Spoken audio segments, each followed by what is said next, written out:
Did anyone who lived around Seattle in the 90s remember Dr. Volkov's children's laboratory? I don't remember the specific town. My mom and I moved around a lot. But I definitely remember Dr. Volkov. And I remember hearing his commercials on the radio. I remember he said he'd give whatever families would let him borrow their kids something like $100,000, which honestly sounds super suspicious. But hey, my mom was a single parent who just needed some cash. I was 8, I think, when she first signed me up, and one of my most vivid memories from this was walking into the lab for the first time. It actually looked pretty fun. It was like a giant playground, with slides and swings and anything else a dirty little kid would want to get their hands on. There were 3 other kids there, and we played hide and seek together while our parents chatted and signed some papers. Then, Dr. Volkov came in. He had a very strong accent, which I couldn't place at the time, but I now recognize as Russian. Hello, families. I thank you for giving up your free time to take part in my studies. I assure you, if I am successful with these experiments, we will make history, he said, and the parents gave a polite applause. Us kids caught on too, and gave our cheers, which were not as quiet. Once the parents leave, I will take the children and start my studies. They should be returned to you within the next year, give or take, he said, and the parents murmured to each other. Once again, thank you for your sacrifices. I will see the parents off now. Farewell. Children, say goodbye to Mommy and Daddy. Dr. Volkov said. We all waved goodbye, except for one girl who ran up to her dad and hugged him. I wish I had done that now too. After the parents left, Dr. Volkov turned to us. Hello, little ones. I am so excited to work with you. Now, follow me. We followed him into the lab, which was decidedly less fun than the front of his lab. It was all white, with 5 rooms with big metal doors decorated the sides of the hallway, one for each kid. There was some strange equipment that I didn't know the names of. There were 4 kids, 3 boys including me, and 1 girl. We introduced ourselves. There was Michael, me, and Dalton, who were both 8. Then there was Cassandra, who was 9. And the oldest, Andrew, was 10. Dr. Volkov explained that we'd still have time to play together, an hour a day, but most of our time was to be spent working on our experiment. Dalton raised his hand. What's the experiment? Dr. Volkov smiled. It looked almost fake. Who here has ever wanted to have superpowers? All 4 of us went ballistic. We all wanted to be heroes. What if I told you that is made possible with us? That's right. Over the course of a year, I will make you 4 into a group of superhumans, each with your own special power. All of us clapped. This sounded amazing. And with that, we were sent to our rooms. The interior of mine was strange. No toys or posters or race car beds like the one I had at home. There were a lot of lights though, but a lot of them weren't on for some reason. I was tired, so I laid down in my little bed, decorated with lightning bolts, and went to sleep. The next day, Dr. Volkov taught us more about the experiment. He was going to condition us all to have superpowers, and then make a sort of super team to fight bad guys. We all had different superpowers. I was going to get the power to manipulate energy, which made my room make a whole lot more sense. Dalton would be able to talk to the dead, Cassandra would be immortal, and Andrew was going to gain the strength of a gorilla, which we all thought was hilarious when we first heard it. Our training was to begin immediately, and they sent us all away to separate rooms. I was sat in a large chair where one of Dr. Volkov's assistants named Katya sat with me. Hello, Michael. How are you? We're going to make you into a superboy. Isn't that exciting? Now this may hurt a little bit. Without warning, she pulled a lever, and the chair I was sitting on suddenly lit up. I had been shocked by an electric chair and began to cry. Do not worry, little boy. It will not kill you, but it will make you strong. Don't you want electricity powers? I thought about it, and even though it hurt, electricity powers started to sound really cool. I nodded, and she shocked me again. I cried, and that was my life for the next while, getting shocked, crying, and getting shocked again. Until one day, maybe 2 or so months later, when they tried something different. Here, hold this, Michael, Katya said, handing me a metal rod. This will hopefully conduct enough electricity to go through you and power that light bulb. Put your hand on the light bulb, Michael. I obliged. Now ready? 3, 2, 1. She then shocked the rod, which sent electricity through me and into the light bulb. It hurt, but not as much as it should have. Katya smiled and called Dr. Volkov into my laboratory. He was elated. It worked, child. See, all the days of training you to be resistant to electricity worked. Now we can continue our experiment. You earned your free time for the day. Go play. It wasn't until then, when I went to play with the other kids, I noticed the changes.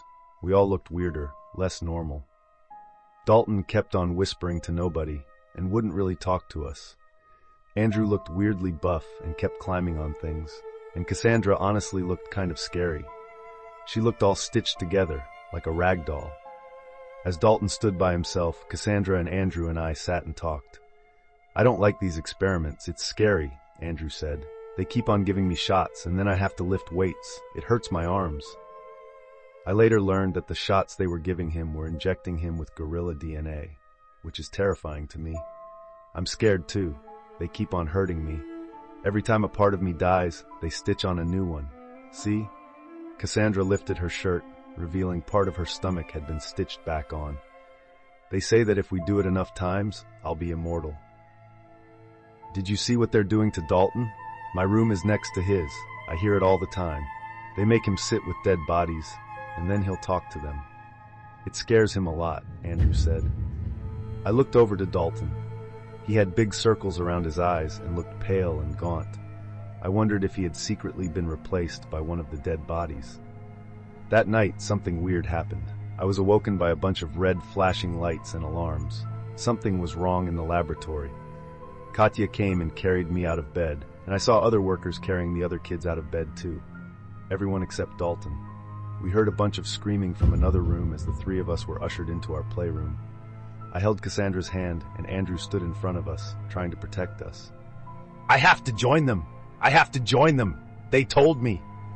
We heard him yell as Dr. Volkov's voice desperately tried to calm him down. Screams, and then silence. For a long time. We slept on the stuffed animals in the playroom that night. We never saw Dalton after that, and his door was boarded up. At the time, I just assumed his mom took him home. But they didn't give us much time to look for him, because all of us had more experiments the same day. Michael, do you remember when you did a great job with that experiment, and you made the light bulb light up? Well, that was a practice round. Next month, we're going to do the real deal. We're going to put metal plates in your hands to make it so that you can conduct energy even without holding the metal rod. Doesn't that sound great? Katya said. I squirmed in my seat. Yeah, I lied, and we did more training. I will say, the shocks hurt so much less than the first time. It was getting easier. As time went on, things got even more weird. Cassandra and I's rooms were right next to each other, so we would see each other a lot. She kept on getting more and more stitched up. One time, while we were playing in the playroom, we noticed Andrew wasn't there, which worried us. I heard Dr. Volkov and Andrew's worker, Alexei, talking. They said that he's acting strange, like a monkey. He's climbing everywhere and attacks them if they get too close. He doesn't even talk anymore. Cassandra said, adjusting a stitched piece of skin on her face. Oh, how's your experiment going? I asked. Not very good. They say I'm making progress, and that the stuff they're giving me in shots is working. They say it's a chemical that makes people's endurance better. I think that's the word they used. But they still have to stitch me up sometimes. I don't know if it's really working though. All they've been doing is hitting me with things and cutting me with things. Not even actually killing me, she said. I looked at her arm. To my surprise, had been completely sewn back on. That sucks. Mine's not going too good either. I don't even have electric powers yet. I thought I would, I said. This place is getting boring. I'm sick of the playroom. Let's go exploring, Cassandra said, pulling me up from my seat as a stitch fell loose on her arm. I tried to resist, but she was strong. She dragged me through the halls, which were empty. I guess the workers were on their breaks. It was like a maze in there. When we went past the children's ward, aka our ward, we saw a bunch of medical stuff that looked weird. It looked fancy and official. There was a door at the end of the hallway, which Cassandra pulled me into. Inside we found a bunch of documents. We picked them up and started reading them. The Volkov experiment, she read out loud. Conducted to test the limits of the human body and mind, mentally and physically. Subjects: Dalton McDermott, Michael Porter, Cassandra Colombo, and Andrew Scott. That's us. Keep reading, I insisted. Subjects will be repeatedly tortured under the rouse of being trained for greatness. They will be injected with placebo shots, beaten, electrocuted, forced to endure heavy physical activities, and locked in rooms with dead bodies. This experiment will test the theory formed by Dr. Dmitry Volkov that if children are subjected to torture while under the assumption the result will be positive, along with being given positive reinforcement from mentors, they will experience less or different traumatic responses to said torture. We looked at each other. So you mean we're not superheroes? I asked. Tears formed in Cassandra's eyes, and we heard footsteps somewhere in the hallway. We'd better get going, she said, grabbing my hand as more stitches fell loose in her arms. We raced down the hall and back into the playroom just as Katya walked in. Bedtime, children, she said, and she took us to our rooms where she tucked me into bed. I didn't sleep that night at all. The next day is when all hell broke loose. During free time, Cassandra and I decided to check on Andrew, who hadn't left his rooms in days. Andrew? Hello? We said, opening the unlocked door. What I saw in there will haunt me for the rest of my life. He was going, no pun intended, apeshit, climbing on the walls of his room. His eyes were glazed, like he had no idea what was going on. He wasn't even talking, just grunting and screaming. We ran to get an attendant. Katya, Andrew's crazy. The gorilla DNA you put in him was working, I said, and Katya ran to hide us in the playroom. Andrew had escaped his room. Cassandra and I pressed our ears to the door, trying to listen in. Subject 4 is reacting poorly to the gorilla DNA, Dr. Volkov, Katya reported, as they tried to track down Andrew. No, impossible, Dr. Volkov said. We didn't give him any gorilla DNA. It was a placebo, he said. And even though at that age I didn't know what a placebo was, Cassandra and I still looked at each other in shock. That's fascinating. Let me write this down. We heard him say, No, Dr. Volkov, there's no time. There is a breach in his room. He is somewhere in the building, Katya said, panicked. No, let me. Dr. Volkov, subjects 2 and 3 are in danger, and so are we. There is no time. It won't take. Dr. Volkov. Suddenly we heard screaming and running and chaos. I guess Andrew had found them. When everything was quiet, Cassandra carefully opened the door to the playroom. Dr. Volkov and Katya, or at least what remained of them, were lying on the floor, in a mess of blood. Andrew in the corner, hyperventilating. He turned around and rushed towards us. Cassandra screamed, but he stopped in front of us. Hey, Andrew, I said shakily, not even expecting him to say anything. Go, you're free, he hissed, and Cassandra and I stood there in shock. Are you stupid? They're coming. Go, before they get you, he said, and only then did we notice the men in biohazard suits running towards us. Cassandra and I ran and ran, until we found the exit into the playground at the front of the building. We heard gunshots behind us, and Andrew's screams. But we didn't care. All we could do was run out the door, out of the hellhole we had been in for months. We waited outside the door for a while, waiting for Andrew to come out after us, but he never did. That was the last I saw of the Volkov experiment. No documents were ever published, no police reports, nothing. Cassandra and I went our separate ways, back to our families, and soon Mum and I moved towns. Sometimes I wonder if I dreamt the whole thing. But last week at the coffee shop, I saw a girl with strange stitches up and down her body, and as she left with her drink, we made eye contact, and I knew she recognized me too.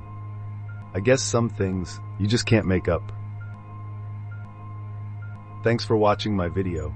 Remember to like and subscribe for more.